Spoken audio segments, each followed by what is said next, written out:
Hello বন্ধুরা, BPL এর যে কি উত্তেজনা সেই উত্তেজনা আপনাদেরকে আমি বুঝাই পারবো না। আর এই যে কি যে উত্তেজনা সেটা আপনাদেরকে আমি বুঝাই পারবো না। আবার এদিকে দেখা যাচ্ছে যে বিপিএল এ খুলনা টাইগার্স 3টে ম্যাচ খেলে 2টেতেই জিতছে, আর একটা ম্যাচ দুর্বার রাজশাহীর কাছে পিছন মারা খাইছে। আর তাই সেই জন্যই তারা চতুর্থ ম্যাচে সিলেট স্ট্রাইকারদের পিছন মারতে চায়। এখন কি পারবে খুলনা টাইগার্স সিলেট স্ট্রাইকারদের পিছন মারতে, নাকি সিলেট স্ট্রাইকারদের কাছেই পিছন মারা খাবে? আবার এদিকে দেখা গেছে যে সিলেট স্ট্রাইকাররা 6-7টা ম্যাচ খেলে মাত্র 2-3টা ম্যাচ জিতছে। আর গতকালকের ম্যাচে ঢাকা ক্যাপিটালসকে সিলেট স্ট্রাইকাররা পিছন মেরে দিয়েছে, আর সেই জন্যই তারা পরবর্তী ম্যাচগুলো হারতে চায় না। এখন দেখা যাক খুলনা টাইগার্স আর সিলেট স্ট্রাইকারের ম্যাচে কে কাকে পিছন মারতে পারে। এখন আমাদের ওইটাই দেখার পালা। আরে কাকা, পিছনে যে ম্যাচগুলো আমরা হারিয়েছি আমাদের মাঠে, ওই কথা আপনারা ভুলে যান, কারণ আমাদের এখন হারার সময় শেষ। এখন আমরা যতগুলো ম্যাচ খেলবো ততগুলোই জিতবো, আর সেটা কেউ ঠেকায় রাখতে পারবো না। আর এমন কোন মায়ের লাল নেই যে আমাকে মাঠে আমাদেরকে হারাইবো।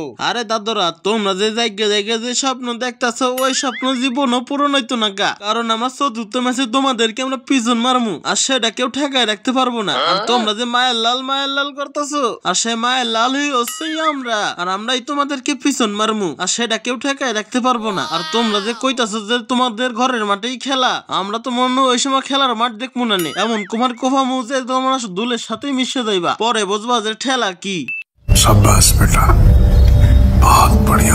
আরে দাদরা, মনে হচ্ছে যে জায়গা স্বপ্ন তোমরাই দেখতেছো, আমার এটাই মনে হচ্ছে। নাকি দুপুর বেলা ভাতের লগে কিছু মিশাই খাইছো, যে গাঞ্জা করে কথাবার্তা কইতাছো তোমরা? এখন দাদু আমি একটা কথাই কই, তোমরা যতই নেশা পানি করো যাই করো না কেন, কোনো কাজ হইতো না, কারণ আমাকে সিলেটের মাঠে আমাদেরকে কেউ আর হারাইতে পারবো না। আর সেটা যাই হয়ে যাক না কেন, হ্যাঁ দুদু, এটা তো খেলা মাঠে গেলেই দেখা যাবে যে কেডা কারে পিছন মারে। আর আমি আর একটা জিনিস খেয়াল করছি যে তোমার বুকে অনেক সাহস, কারণ তোমাকে মতো একটা সিলেট স্ট্রাইকার দলেরা খুলনা টাইগার্সকে পিছন মারতে চায়। জিনিসটা ভাবার বিষয়, কারণ এরকম বিপিএল এ একটা দলও নাই যে আমাদেরকে পিছন মারতে চাইবো। আর সেই জন্য তোমার দিকে এটা লক্ষ্য করলাম যে তোমার বুকে অনেক সাহস আছে। কিন্তু দুদু, তোমারে আমি একটা কথাই কই, তোমার বুকে যতই সাহস থাকে না কেন কোনো কাজ হবে না। আর সেই জন্য কই যে তোমরা আমাদের খেলার আগে তোমরা ভালো করে প্র্যাকটিস করে আইও, নইলে কিন্তু ওই খেলা দেখে দর্শকরা মজা পাইবে না।